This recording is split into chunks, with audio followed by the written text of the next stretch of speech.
2 months back, we dropped the top 8 worst value heroes of 2023, at least so far. And the video did quite well, and it was really fun to make. So I decided, let's go do the opposite, baby. Let's bring some positive vibes, and let's talk about the top 8 best uniforms thus far of this year, 2023. Now, 2 things we want to make note of before we talk about the list here, because I had to make things and change them around a little bit. One, I'm not going to be ranking in the top 8 any of the seasonal uniforms, because although they came out this year, they are no longer available, so I just don't feel that that really reflects an accurate list. Secondly, and obviously if people watch the video and then they're like, oh wow, I want to get all these uniforms, and then none of them are available, you're like, well, this video sucks. Secondly, I'm talking about value here. I'm not talking about the ultimate ranking. So if people watch this list and they think of value and they go to the tier list and they don't see it reflected there, the tier list represents the best of the best. Value doesn't necessarily represent the best of the best. It represents the best of value. And value often takes into consideration cost. And cost, as you'll see, ends up being a pretty big deal. So starting us off at number 8, we actually have a support character who I didn't think of until the very end of the ranking, Angela. But I'm actually going to put her in the top 8 because she represents not only a good support character. Now, she does need this newest uniform here, and she was basically transformed from being a nothing to an actual useful support. You can see here all supervillain allies get increased damage to villains. It's a very basic uniform support, right? It's basically as basic as it gets, but it's very powerful. And it's especially powerful when you consider that there aren't a lot of Transcended or Tier 3 universal female hero supports.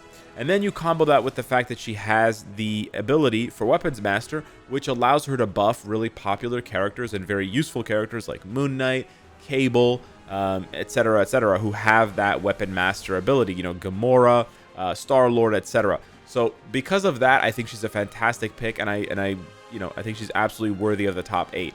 The other support, main support that's here on the top 8, struggling through my words here, is Enchantress. Enchantress is number 7 on the list. Fantastic support as well. She came out just before Mysterio. She was outclassed by Mysterio, but remember, Mysterio is a paywall character. He is a seasonal character, not paywall, seasonal character. So he's not available anymore. So you get most of the value of Mysterio in a package called Enchantress, where supervillains get increased attack and increased damage to boss types. But Enchantress has the additional value of having extra buffs for characters that deal mind damage. You get some mind resist, which can be useful against characters like Emma Frost, but you also get 30% mind damage, which is great for buffing the damage of characters like Enchantress, like Mysterio, like Mr. Sinister, etc. Maybe if Jean gets a uniform in the future that doesn't make her the Phoenix, we will see her new best support rise to the top here. Enchantress doesn't have very useful abilities for things like World Boss Legend.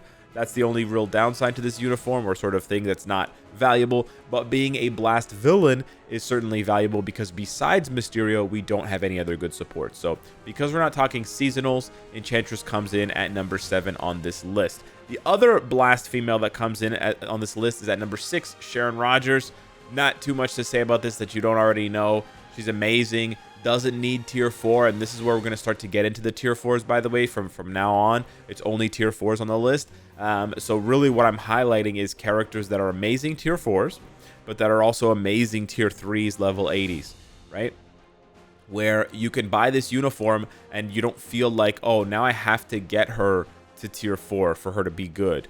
No, Sharon can out DPS some tier 4s at tier 3. That's how good she is. And they made her tankier than ever with 40% damage reduction and a better heal. So she's absolutely amazing. Still just as easy to play. Actually, they made her even easier to play. So she's super, super easy to handle. And just an absolute powerhouse damage-wise. Absolute god power-wise. She doesn't get enough recognition, in my opinion, because she's not useful for ABX and ABL. But I think her value is still through the roof, especially if you're starting off or coming back as a returning player. You pick up this uniform and she's going to perform for you so well. Coming in at number 5 now, we're going to look at the top 5 here. Miles Morales, fantastic tier 4, but also fantastic tier 3. And he basically is the male speed version of a character like Sharon Rogers. Insanely easy to play and insanely high damage. Now, he's a little bit less proc friendly, so you're probably going to want to go with something like a Judgment, but you can scale that lightning damage so easily, and he's tanky enough to survive with his healing on his 5th skill for 20%. So he has those tools, and then he also has an additional layer of defenses if you get his artifact, because it gives him that ultimate dodge ability that Spider-Man and Black Widow and others have. So really strong character. Still shocked by how good he is. Even in things like GBR, you don't think like, oh, tier 4 Miles Morales, whatever. And then he just blows up Dormammu, and you're like, holy crap. Really, really good. Again, I think a little underrated because he's not available or useful for ABX and ABL, but just a fantastic character to carry you through, you know, as a returning player, to just crank out tons of damage with very little support. But he also has access to some of the best supports in White Fox and Chasm, and then anything else that speed types or heroes can tap into. So very, very strong character, but does get outdone by his counterpart in the webbed department, coming in at number 4, SpiderGwen. So it's really funny to put Miles and SpiderGwen side by side. Ha ha ha, I know. But the reasoning for SpiderGwen being ahead of Miles is simple. She essentially is just as good as Miles, a little bit more wonky to play because her awakening ability doesn't do quite a lot of damage, whereas Miles ramps during his tier 3 because it gives him accumulation. So it can be a little bit disappointing when you pop the Raging Ghost Spider and you just don't really see the damage fly off the charts. But her regular rotation, her regular 3, 4, 5 is insane damage, really cool visuals. And so she keeps up with Miles in the damage department. That's one thing that sort of brings them to par with each other. But then she has a more valuable set of abilities because she's a female speed hero, so she has that access to tap into ABX and ABL value, has the exact same ability, so Chasm, White Fox, you name it. On top of that, SpiderGwen has more PvP value, mainly due to the fact that she has a counterattack iframe ignore skill with a 30% heal and penetration. So this is not to be discounted. She can be used for PvP, especially when there are a lot of combats and villains banned. The speed types really rise to the top there as counters to Adam Warlock and such. And then if you had her artifact, if you had it, you would know that it gives her even more access to ignore iframe, and it gives her more dodge and things like that, which are very, very good for keeping her alive. Now, my build is PvE oriented, but the nice thing with SpiderGwen is you can go for any one of the builds. So that's what makes her such a flexible character, in my opinion, such a high value character. Obviously, she's fantastic at tier 4, and she's a great replacement for Luna if you don't have that uniform and you couldn't afford it or whatever.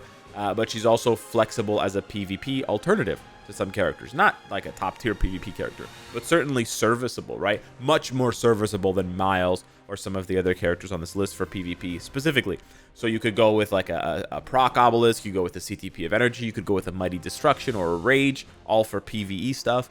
But then you could go with something like an authority, or maybe even a conquest for something like PvP to ensure that she has enough defenses to tank a bunch of hits, or maybe even an egg. I'm not exactly sure from a PvP perspective, but I know that she is very, very useful, and she's got a great character model to boot. So yeah, coming in the top 3 now that we've covered all those speed types, etc., we have, who is that? Cable here at number 3. I'm trying to read my own writing. It's very, very small. Cable coming in at number 3. I originally had Cable at number 1, but I believe his squishiness is what holds him back, and his lack of PvP value is what holds him back, in my opinion, from taking a top 2 spot in value. But still one of the best reworks we've seen this year, and a fantastic character who has access to a lot of buffs, and this is a common theme with these characters. The value here is just that they intersect with so many other characters that it's just so easy to find ways to buff them if you're a new player, if you're a returning player, if you're still building out your roster, etc. But even for veterans, Cable represents so much value because of what he can do in World Boss, what he can do in ABX, what he can do in ABL. A little bit slower in GBR, that's okay, but he still cranks out the damage. Machine, leadership, and weapon master, so he gets all the White Fox stuff, he gets all the, you know, Hulkbuster and War Machine stuff, but then he also gets access to the Taskmaster stuff. So, and then he can also, you know, compare my team with Angela even, because weapon master. So really nice stuff from Cable. Can be a little bit of a headache to play with a proc for sure, although he is proc friendly. It does take a while to get it down and sort of nail the rotation, and he can be a little bit squishy at times, as most mutants are, but not named Jean or Wolverine. But I still think Cable is fantastic and deserves a mention on this list just for how much damage he cranks out prior to tier 4. Now, coming in at top 2, we have our good friend Odin. Unfortunately, we have a bunch of native tier 2s at the top here. In terms of value, I know that these characters are very expensive to build on the baseline, but we are also talking about the uniforms from this year, and this uniform for Odin certainly represents a ton of value, especially if you have him built already. So I do feel a little hypocritical putting him on this list. I would argue if you don't have Odin at all, then just drop him out of this list, and then it's just a top 7 list instead of a top 8 list. But I certainly think if you have Odin, you know, if you already unlocked him a long time ago or whatever, then I think buying this uniform and building him up is a no-brainer. He's one of the best tier 3 characters in the game, super strong. Unlike a lot of the other tier 3s that go to tier 4, he's not weak. He's very, very tanky. You know, he has lots of damage reduction. He's immune to cancel, so he can't get his buffs stripped away by any effects, purifying wind, etc. He's got healing. He's got a super easy rotation. I know that they nerfed him a little bit to make him stronger at tier 4, and that can leave a bad taste in some people's mouths, but I still think he is a fantastic character and got an amazing rework. And he also has some useful PvP value. Not amazing, right? Not like top tier PvP, not like number 1, but certainly a valuable character that can service you for PvP if you need it to be. And so we come to number 1. No surprise here. Well, maybe some surprise here. I think some people are going to disagree with me. I think it's Wolverine. Now, unlike Odin, although Wolverine is a native tier 2, my suggestion is the same whether you have him or not, because you need to build Wolverine through the Wolverine Epic Quest in order to get access to Magneto and Jean anyways. So you don't really have a choice. You have to build Wolverine in order to get to Jean, and everybody wants to get to Jean, trust me on this one. But her uniform was released last year, that's why she's not on this list, haha. So because you need to build up Wolverine anyways, you're going to have him. And so why not get the Deaths of Wolverine uniform, the 10 deaths? Why not? It's an amazing uniform for PvP, and it's a serviceable uniform for PvE. This one probably is the uniform that skews the most towards PvP on this list, out of all of them by far. So if you really hate PvP, then Wolverine probably drops a bunch of spots down to like 6th or 7th for sure, because he certainly doesn't keep up with, you know, more recent combat types. I mean, even older combat types for PvE, like Captain America, but more recently Black Panther, Dr. Octopus. He's not as strong as they are for PvE. But for PvP, he's unmatched. Now, his PvP build does require a bit of investment. You gotta find a way to get his artifact, but there are more ways now than ever to get this, so I don't see it as a huge barrier of entry. But then from there, if you get his artifact, you have so many options with the build, which again is something that I like. Greed is great, Authority is serviceable, Conquest is serviceable as well, but then you could also go PvP if you wanted. Like, he's not the best PvE character, excuse me, but he's serviceable. He's certainly serviceable. So you could go with a Rage there. You probably don't want to go with a Proc or a CTP of Energy or something like that, but you do have a lot of options, and I think the fact that he has so much PvP value, even at tier 3, right? Even at tier 3, he has so much PvP value as long as you can get your hands on any version of his artifact, and then he still has value beyond that, I think is what makes him the number 1 pick here, and I'm a little bit of a homer, so once in a while, I gotta show my homer bias colors. So yeah, that's the ranking. Wolverine, Odin, Cable, Gwen, Miles, Sharon, Enchantress, Angela.